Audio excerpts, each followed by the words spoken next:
ಶ್ರೀ ಕ್ಷೇತ್ರ ಕೆಮ್ಮಲೆ ಶ್ರೀ ನಾಗಬ್ರಹ್ಮ ದೇವಸ್ಥಾನ, ಕೆಮ್ಮಲೆ ಬ್ರಹ್ಮರ ಮೂಲಸ್ಥಾನ ಹಾಗೂ ಉಳ್ಳಾಕಲು ಪರಿವಾರ ದೈವಗಳ ದೇವಸ್ಥಾನದ ಪುನಃ ಪ್ರತಿಷ್ಠಾ ಬ್ರಹ್ಮಕಲಶೋತ್ಸವವು ಜನವರಿ 16ರಿಂದ 18ರವರೆಗೆ ನಡೆಯಲಿದೆ ಅಂತ ಕ್ಷೇತ್ರದ ಬ್ರಹ್ಮಕಲಶೋತ್ಸವ ಸಮಿತಿ ಗೌರವಾಧ್ಯಕ್ಷೆ, ಉಡುಪಿ ಚಿಕ್ಕಮಗಳೂರು ಲೋಕಸಭಾ ಕ್ಷೇತ್ರದ ಸಂಸದೆ ಶೋಭಾ ಕರಂದ್ಲಾಜೆ ಹೇಳಿದ್ದಾರೆ.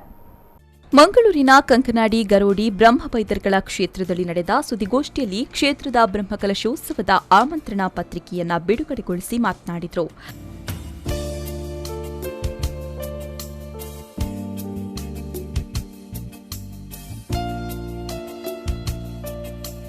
ಕಡಬ ತಾಲೂಕು ಎಣ್ಮೂರು ಗ್ರಾಮದ ಕೆಮ್ಮಲೆ ಹೇಮಳದಲ್ಲಿರುವ ಪುರಾತನವಾದ ನಾಗಬ್ರಹ್ಮ ದೇವಸ್ಥಾನ, ಬ್ರಹ್ಮರ ಮೂಲಸ್ಥಾನ, ಉಳ್ಳಾಕಲು, ಚಾಮುಂಡಿ ಹಾಗೂ ಪರಿವಾರ ದೈವಗಳ ಗುಡಿಗಳು ನವೀಕರಣಗೊಂಡಿದ್ದು, ಜನವರಿ 16ರಿಂದ 18ರವರೆಗೆ ಪುನಃ ಪ್ರತಿಷ್ಠಾ ಬ್ರಹ್ಮಕಲಶೋತ್ಸವವು ಪದ್ಮವಿಭೂಷಣ ರಾಜಶ್ರೀ ಡಾ ಡಿ ವೀರೇಂದ್ರ ಹೆಗ್ಗಡೆಯವರ ಕೃಪಾಶೀರ್ವಾದದೊಂದಿಗೆ ಕ್ಷೇತ್ರದ ತಂತ್ರಿಗಳಾದ ಬ್ರಹ್ಮಶ್ರೀ ಕೆಮ್ಮಿಂಜೆ ನಾಗೇಶ್ ತಂತ್ರಿಯವರ ನೇತೃತ್ವದಲ್ಲಿ ನಡೆಯಲಿದೆ ಅಂತ ಮಾಹಿತಿ ನೀಡಿದರು.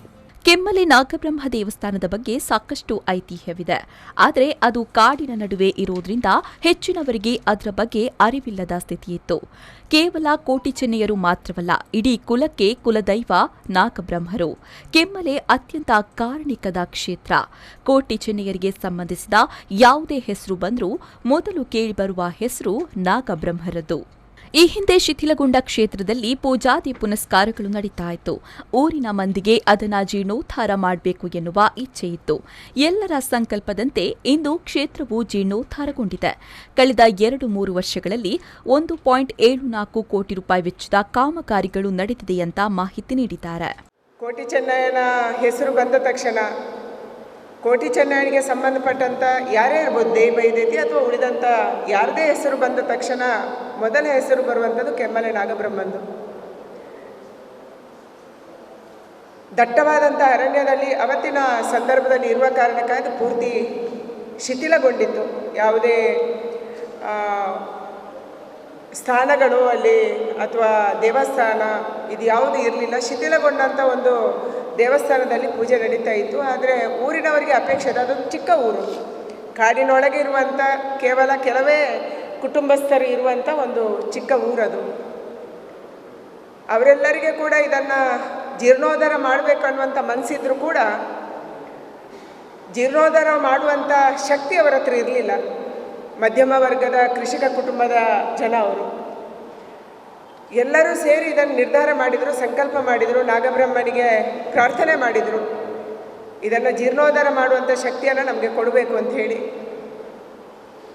ನಮ್ಮೆಲ್ಲರನ್ನ ಭೇಟಿಯಾದರು. ಮುಖ್ಯವಾಗಿ ಅಲ್ಲಿಯ ಶಾಸಕರಾದಂಥ ಅಂಗರಾರವರು, ಈ ಕ್ಷೇತ್ರದ ಚಿತ್ತರಂಜನ್ ಅವರು, ಉಳಿದಂಥ ನಮ್ಮ MP ಅವರಾದಂಥ ನಳಿನ್ ಕುಮಾರ್ ಅವರು, ನನ್ನನ್ನು, ಉಳಿದಂಥ ಎಲ್ಲರನ್ನು ಕೂಡ ಅವರು ಭೇಟಿಯಾದರು. ಇದರ ಜೀರ್ಣೋದ್ಧಾರವನ್ನು ಮಾಡಬೇಕು ಅಂತ ಹೇಳಿ ಸಿಎಂ ಯಡಿಯೂರಪ್ಪರವರು 45 ಲಕ್ಷ ರೂಪಾಯಿ ಅನುದಾನವನ್ನು ಒದಗಿಸಿದ್ದಾರೆ. ಉಳಿದಂತೆ ಶಾಸಕ ಅಂಗಾರ, ಜಿಲ್ಲಾ ಉಸ್ತುವಾರಿ ಸಚಿವ ಕೋಟ ಶ್ರೀನಿವಾಸ್ ಪೂಜಾರಿ, ವಿಧಾನ ಪರಿಷತ್ ಸದಸ್ಯರು ಅನುದಾನವನ್ನು ಒದಗಿಸಿದ್ದಾರೆ ಎಂದರು. ಸುಮಾರು 1,74,00,000 ರೂಪಾಯಿಗಳ ವಿವಿಧ ಕಾಮಗಾರಿಗಳು ಕಳೆದ 2-3 ವರ್ಷದಲ್ಲಿ ಅಲ್ಲಿ ನಡೆದಿದೆ. ಈಗ ದೇವಸ್ಥಾನವನ್ನು, ಈ ನಾಗಬ್ರಹ್ಮನ ಸ್ಥಾನವನ್ನು ಜೀರ್ಣೋದ್ಧಾರ ಮಾಡುವಂಥ ಸಂದರ್ಭದಲ್ಲಿ ನನ್ನ ಹತ್ರ ಬಂದಿದ್ದರು. ಮುಖ್ಯಮಂತ್ರಿಗಳ ವಿಶೇಷ ನಿಧಿಯಲ್ಲಿ ಈ ದೇವಸ್ಥಾನದ ಜೀರ್ಣೋದ್ಧಾರಕ್ಕೆ ಹಣವನ್ನು ಕೊಡಿಸಬೇಕು ಅಂತ ಹೇಳಿ ಯಡಿಯೂರಪ್ಪನವರು ಆಗಷ್ಟೇ ಮುಖ್ಯಮಂತ್ರಿ ಆಗಿದ್ದರು. ಅವರು ನಾವು ಹೋದ ತಕ್ಷಣ ನನಗೆ ಹೇಳಿದರು, ನಾವು ನಾಗಬ್ರಹ್ಮನ ಹತ್ರ ಪ್ರಾರ್ಥನೆ ಮಾಡಿ ಬಂದಿದ್ದೀವಿ, ನಾವು ಎಷ್ಟು ಕೇಳ್ತೀವಿ ಅಷ್ಟು ಕೊಡಬೇಕು ಇವತ್ತು ಮುಖ್ಯಮಂತ್ರಿಗಳು ಅಂತ. ಇವರು 40 ಲಕ್ಷ ಕೇಳಿದರು, ಯಡಿಯೂರಪ್ಪನವರು 45 ಲಕ್ಷ ಕೊಟ್ಟರು. ಅದೊಂದು ನಿಜವಾಗ್ಲೂ ವಿಶೇಷ. ಮತ್ತು ಅವತ್ತಿಂದ ಕೆಲಸ ಆರಂಭ ಆಯಿತು. ಹಾಗೆಯೇ ಬೇರೆ ಬೇರೆ ಶಾಸಕರು, ನಮ್ಮ ಶಾಸಕರು ಬೇರೆ ಬೇರೆ ನಿಧಿಯಲ್ಲಿ ರಸ್ತೆ ಅಭಿವೃದ್ಧಿಯ, ಅದು ಕಾಡಿನ ರಸ್ತೆ, ಹೋಗಲಿಕ್ಕೆ ಸಾಧ್ಯ ಇರಲಿಲ್ಲ, ಚಿಕ್ಕ ಮಡ್ ರೋಡ್ ಇತ್ತು. ಇದನ್ನು ಪೂರ್ಣವಾಗಿ ಅಟ್ಲೀಸ್ಟ್ ಒಂದು ಕಾರು ಹೋಗುವಂಥ ರಸ್ತೆಯನ್ನಾಗಿದ್ದರೂ ನಾವು ಪರಿವರ್ತನೆ ಮಾಡಬೇಕು ಅನ್ನುವಂಥ ಕಾರಣಕ್ಕಾಗಿ ಎಲ್ಲ ನಿಧಿಗಳಲ್ಲಿ ಕೂಡ ಮುಖ್ಯವಾಗಿ ನಮ್ಮ ಶಾಸಕರಾದಂಥ ಅಂಗರವರ, ಅದು ನಮ್ಮ ರಸ್ತೆ ನಮ್ಮ ಯೋಜನೆ ಇರ್ಬೋದು ಅಥವಾ ಬೇರೆ ಬೇರೆ ರಸ್ತೆ ಯೋಜನೆ ಅಡಿಯಲ್ಲಿ ಸುಮಾರು 80 ಲಕ್ಷ ರೂಪಾಯಿಯ ರಸ್ತೆ ಕಾಮಗಾರಿಯನ್ನು ಇವತ್ತು ಕೆಮ್ಮಲೆಗೆ ಮಾಡಲಾಗಿದೆ. ಕೋಟ ಶ್ರೀನಿವಾಸ್ ಪೂಜಾರಿ ಅವರು ಅವರ ನಿಧಿಯಿಂದ 5 ಲಕ್ಷ ಕೊಟ್ಟಿದ್ದಾರೆ.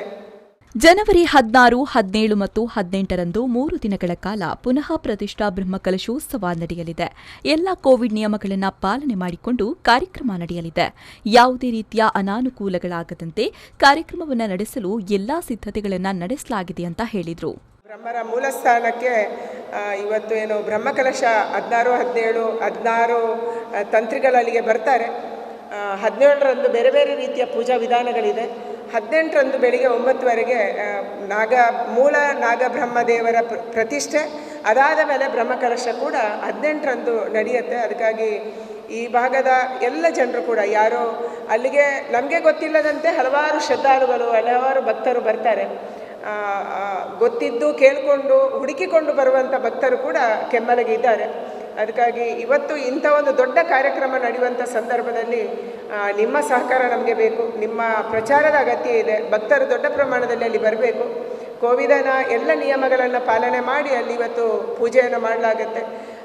ರಸ್ತೆಯ ಸ್ವಲ್ಪ ಅನಾನುಕೂಲತೆ ಇದ್ದರೂ ಕೂಡ ಖಂಡಿತವಾಗಿ ಅಲ್ಲಿಗೆ ಭಕ್ತರು ಬಂದು ಈ ಒಂದು ಹೊಸ ಮೂಲಸ್ಥಾನದ ನಾಗಬ್ರಹ್ಮ ಮೂಲಸ್ಥಾನದ ದೇವರ ದರ್ಶನವನ್ನು ನಾವು ಪಡಿಬೇಕು ಅನ್ನುವಂಥ ಕಾರಣಕ್ಕಾಗಿ ಸುದ್ದಿಗೋಷ್ಠಿಯಲ್ಲಿ ಮಂಗಳೂರು ನಗರ ದಕ್ಷಿಣ ಕ್ಷೇತ್ರದ ಶಾಸಕರಾದ ಡಿ. ವೇದವ್ಯಾಸ್ ಕಾಮತ್, ಕಂಕನಾಡಿ ಬ್ರಹ್ಮಶ್ರೀ ಬೈತರ್ಕಳ ಗರಡಿ ಕ್ಷೇತ್ರದ ಅಧ್ಯಕ್ಷರಾದ ಚಿತ್ತರಂಜನ್ ಗರೋಡಿ, ಕೆಮ್ಮಲೆ ಶ್ರೀ ನಾಗಬ್ರಹ್ಮ ದೇವಸ್ಥಾನ ಬ್ರಹ್ಮಕಲಶೋತ್ಸವ ಸಮಿತಿಯ ಪ್ರಧಾನ ಸಂಚಾಲಕ ಬಾಲಕೃಷ್ಣ ಕೆ, ಅಧ್ಯಕ್ಷ ಗಂಗಾಧರ ಹೇಮಳ, ಪ್ರಧಾನ ಕಾರ್ಯದರ್ಶಿ ಜಯರಾಮ ಐಪಳ, ಉಪಾಧ್ಯಕ್ಷರಾದ ಧನಂಜಯ ಕೆನಾಜೆ, ಕೋಶಾಧಿಕಾರಿ ಮೋನಪ್ಪಗೌಡ ಹೆಚ್, ಜೊತೆ ಕಾರ್ಯದರ್ಶಿ ಪ್ರವೀಣ್ ಹೇಮಳ, ಆಡಳಿತ ಮಂಡಳಿಯ ಅಧ್ಯಕ್ಷರಾದ ಜಯಾನಂದ ಕೆ, ಕಾರ್ಯದರ್ಶಿ ಜಯರಾಮ ಐಪಳ, ಜೀರ್ಣೋದ್ಧಾರ ಸಮಿತಿ ಅಧ್ಯಕ್ಷ ಹೊನ್ನಪ್ಪಗೌಡ ಐಪಳ ಮತ್ತಿತರ ಪ್ರಮುಖರು, ಪದಾಧಿಕಾರಿಗಳು ಉಪಸ್ಥಿತರಿದ್ದರು.